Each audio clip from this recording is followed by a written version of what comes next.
என்னமோ வழக்கு போடணுமோ போட்டிருக்காங்க. அதன்படி கைது பண்ணுவாங்க. இதுலேருந்து இன்னும் நிறைய இன்வெஸ்டிகேஷனில் நிறைய இருக்குது. எந்த இடத்துல பிரச்சனை ஆரம்பிச்சது, இப்போ எல்லாமே வீடியோகிராஃப் பண்ணியிருக்காங்க. மேலே வந்து மூவ் ஆகிட்டே இருந்தது கேமராலாம் பண்ணியிருக்காங்க. அந்த ட்ரோன் கேமராவில் என்னென்ன இதாகிருக்கு, பதிவாகிருக்குது. ஃபிக்ஸட் கேமரா வேறு இருக்குது. நிறைய பேர் எடுத்து வீடியோ எடுத்திருக்காங்க. எந்தெந்த இடத்துல பிரச்சனைகள் வந்தது, எந்த பிரச்சனை முதல்ல வந்தது, முதல்ல என்னென்ன வீடியோ இருக்குங்கிறத கலெக்ட் பண்ணுவாங்க. அதில் என்னென்ன பிரச்சனைகள் வந்ததுங்கிறத கலெக்ட் பண்ணுவாங்க.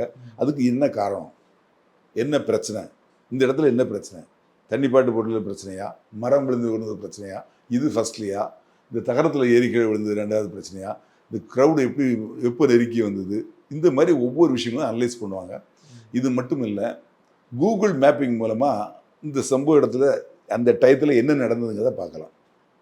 போலீஸ் பார்ப்பாங்களா சார்? ஆமாம், நிச்சயமா.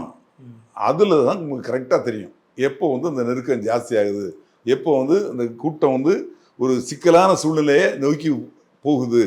அந்த நெருக்கம் ஜாஸ்தியாகி நெருக்கடி ஜாஸ்தி ஆகினதுக்கு அப்புறம் தான் இது நடந்தது. அது எப்படி நடந்தது,